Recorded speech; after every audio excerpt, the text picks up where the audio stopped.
bringing you the essence of great books from around the world. Hi, this is Sally with the Book Talk.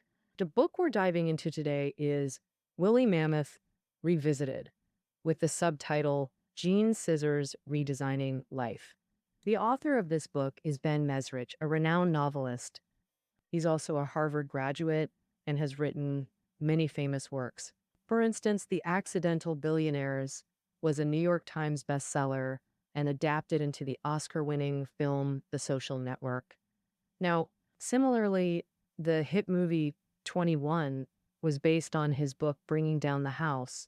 Mesrich's novels often root in true stories, then get creatively spun, making them both captivating and vividly realistic.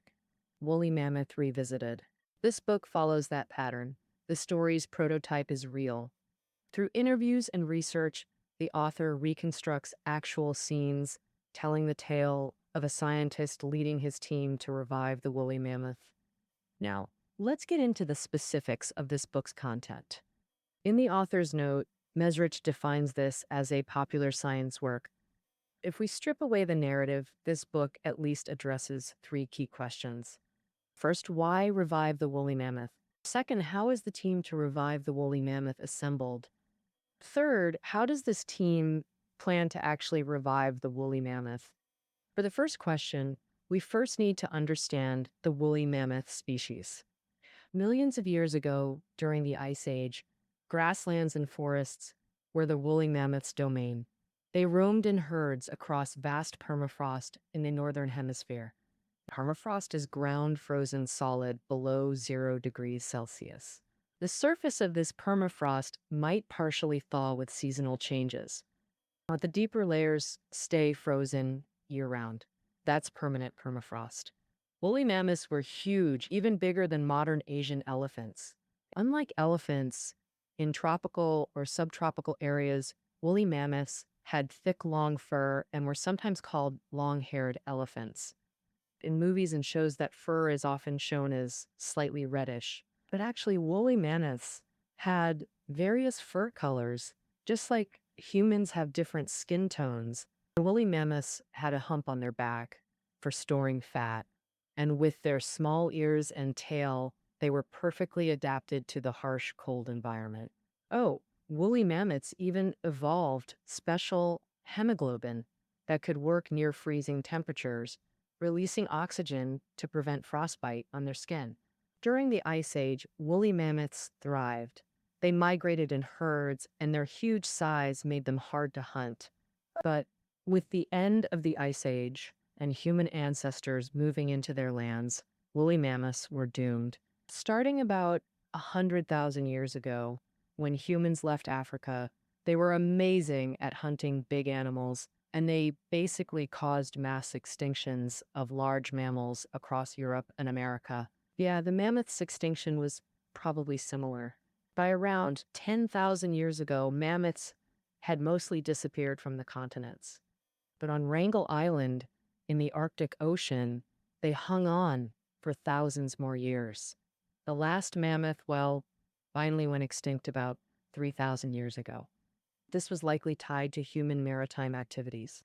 The mammoth's extinction disrupted the ecosystem's balance, causing drastic changes in the permafrost regions. Sergei Zimov, a Russian scientist, reconstructed what the permafrost looked like about 10 to 20,000 years ago. And back then, the frozen ground wasn't covered in moss and lichen like today's Siberia. It was full of lush grasslands and giant animals, including woolly mammoths, giant deer, and woolly rhinos. These massive animals lived in the world's largest biome. They stomped and churned the soil, exposing it to cold air, which kept the permafrost frozen. However, without the mammoths' constant digging, the grasslands began to degrade and fade away. Instead, lichen and moss forests took over, and the permafrost started warming. Today, with industrial growth, we're emitting tons of CO2, causing global warming, and the Arctic is heating up twice as fast. In this situation, the permafrost regions are like a ticking time bomb. Why do we say that? Is keeping this land frozen really that important? Because permafrost formed during the Ice Age, it's rich in carbon dioxide and methane. Once permafrost thaws, these trapped gases will gradually release, bringing out an astonishing amount of carbon. That's 3 times more than burning all the forests on Earth. Permafrost melting causes climate warming, and rising temperatures further accelerate thawing, creating a vicious cycle, leading to catastrophic global warming. So the urgent priority now is to stop permafrost thawing and lock in the carbon to defuse this bomb. In 1988, Zimov began his research to defuse this bomb. In a 160 square kilometer reserve in Siberia, he used tractors, pile drivers, bulldozers, even acquired 12-1 tanks to simulate the effects of giant animal behavior. He drilled holes in the snow, broke trees, overturned lichen and moss, used tank pressure to simulate animal trampling, and successfully lowered the average temperature by 9 degrees Celsius. Zimov fully proved that the presence of giant animals can maintain the stability of permafrost regions. This means that if we revive the woolly mammoth and reintroduce it to its original ecosystem, humanity might find a solution to permafrost thawing. Who has the ability to revive the mammoth? Here. It's necessary to introduce the book's key figure, George Church. You might not be familiar with his name, but in biological circles, he's a renowned figure. He's a leading expert in global biotechnology, a member of both the National Academy of Sciences and the National Academy of Engineering, and holds professorships at both Harvard and MIT. It's fair to say that in genetic technology, Church is a world-class expert. How did Church get the idea to revive the mammoth? In early autumn 2008, a New York Times reporter learned that mammoth remains existed in the Arctic. He called Church, talked about mammoths, and sparked Church's thinking. He thought the idea of reviving mammoths, though it sounds crazy, should be feasible. And even though mammoths have been extinct for ages, we can still find their frozen remains in permafrost. Even though the DNA in these remains is fragmented, there are still readable genetic information pieces. If scientists collect enough fragments, they can piece together the mammoth's entire genetic blueprint like a puzzle. So if we use modern elephants as a base and modify them with genetic engineering, could we actually bring mammoths back? Church felt excited about the idea, but he decided to step back and think it through. Then in October 2012, Church attended Zimov's academic presentation on the relationship between mammoths and permafrost. Revival, learning mammoths could be this crucial to the global ecosystem, deeply moved him. Church decided to try. The next challenge was how to assemble a team to revive the mammoth. Or, as the project leader, Church had to coordinate everything. He needed strong collaborators. After careful thought, Church chose Luheng Yang as project lead, a Peking University life sciences graduate then doing postdoc research at Harvard. He was a young scientist Church greatly admired. In 2014, Forbes named him one of the 30 under 30 leaders in science and healthcare. Yang worked on Church's pig organ transplantation project. While pig organs are similar in size to humans, they trigger strong immune rejection. The project aimed to remove antigens to break cross-species transplant barriers.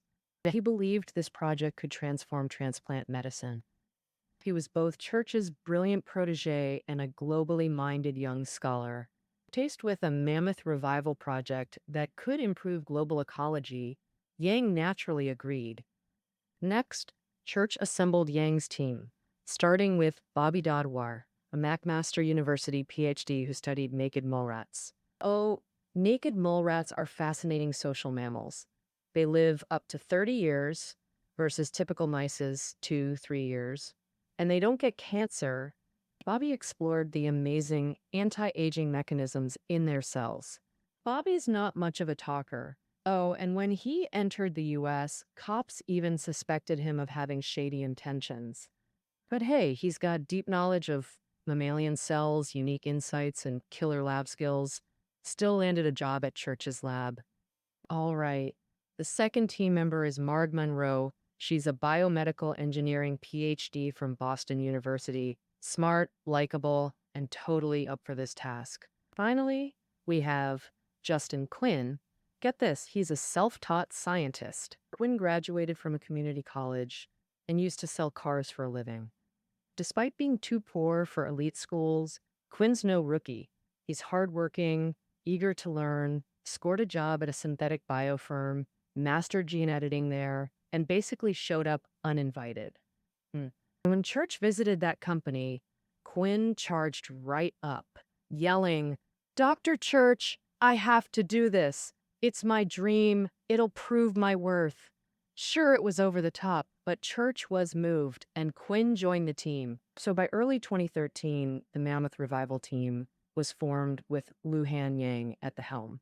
Next step was rolling out the plan. First step, define what revived actually means. Here's the team's approach. Start with elephant cells, splice in mammoth genes, transform them into mammoth-like cells, and boom, get a live mammoth. The team nailed down 13 mammoth traits with 4 top priorities, starting with the most obvious one. Mammoths had thick fur. Oh, it shielded their skin from the brutal cold. Second, a thick layer of fat under the skin. It insulated against freezing temps and stored energy for winter survival. Third, small round ears, totally different from modern elephants' big flappers they fan themselves with to cool down. Fourth is special hemoglobin. These can still release oxygen in freezing temps. To get these traits, the team needs to do 3 things. First, find suitable elephant cells. Second, obtain mammoth genome sequencing data. Third, implant mammoth genes into an ordinary elephant genome to develop the desired traits. So everyone got assigned tasks.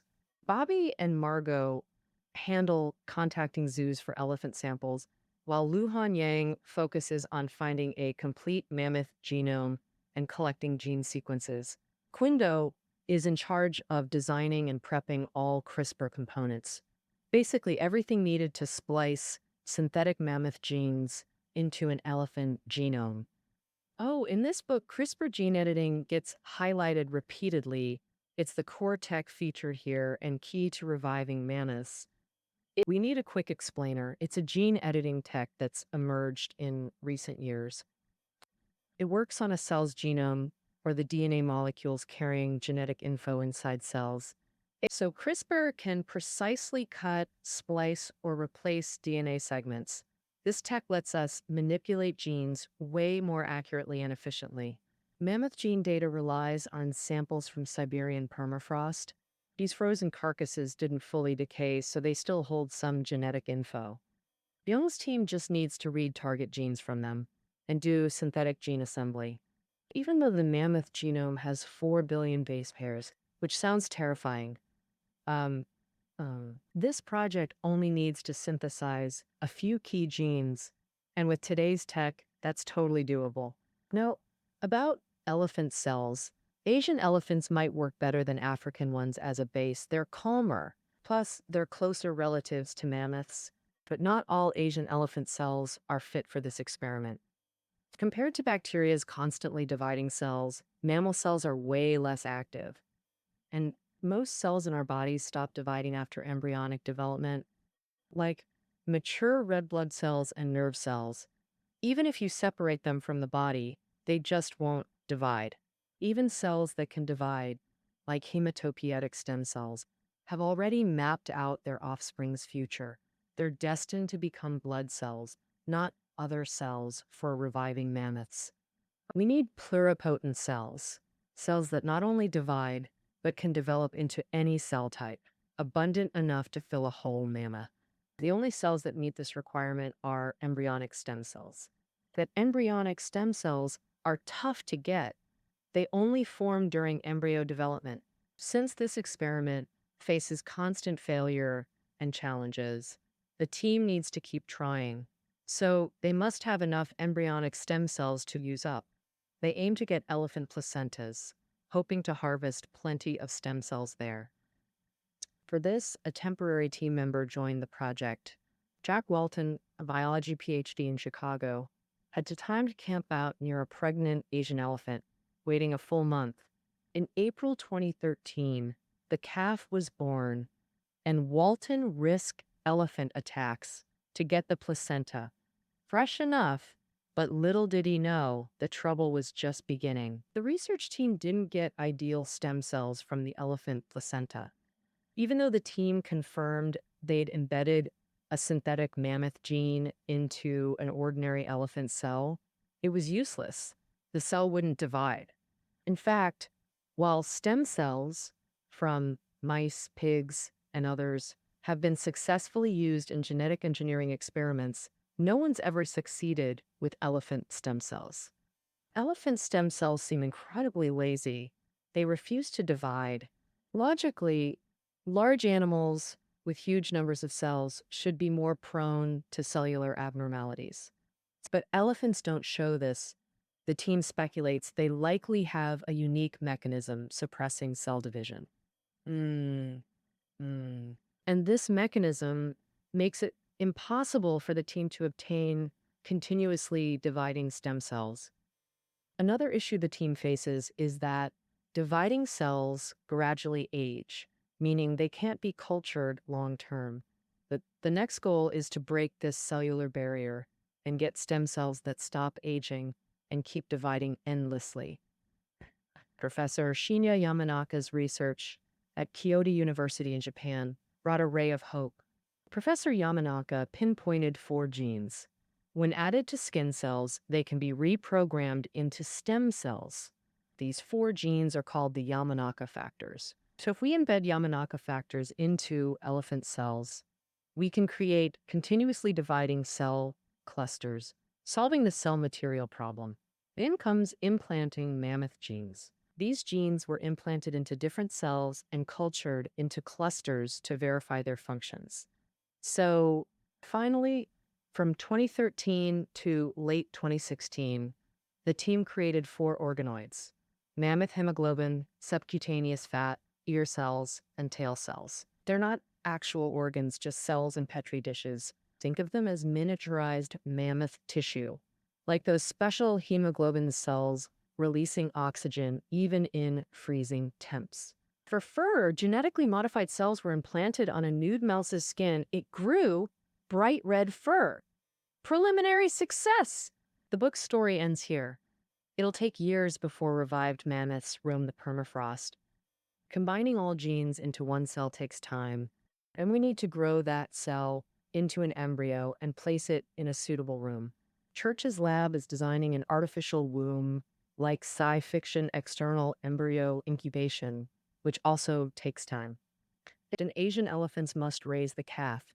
Elephants take 15 years to mature, plus 22-month pregnancies before breeding. Only then do we get a true mammoth family. And adapting small herds to Arctic wilderness, more time needed. Every research step brings exciting news but faces huge hurdles. But hope is here. Mammoth revival is unfolding step by step. The future is promising. Notably, scientists' vision isn't limited to mammoths anymore. Pretty soon, we might see easier to handle, shorter reproduction cycle species revived. Maybe in just a decade or two, flocks of passenger pigeons could be released in America, and another extinct species, the Tasmanian emu, might be revived on Tasmania Island. We might even welcome back its apex predator, the thylacine. In New Zealand, the famous moa could return to its homeland. Even the great oak, the original penguin that thrived in the Arctic, might reclaim the oceans. We'll gradually welcome back these animals, driven extinct by humans, seeing them thrive on Earth once more. Reviving extinct species is just one small way genetic tech contributes to wildlife conservation. Through genetic tech, we can save plague-stricken ferrets, blight-infected chestnut trees, bacteria-ridden frogs, by boosting genetic diversity to restore ecosystems. Perhaps someday, driving through Siberian permafrost, we'll see tall wild grasses, migrating mammoth herds, and those magnificent creatures with antlers larger than beds. the giant Irish elk, awaiting the return of beasts we once lost to this earth. All right, till next time, mammoths. That concludes our interpretation of this book. Listening notes are below the audio. See you tomorrow.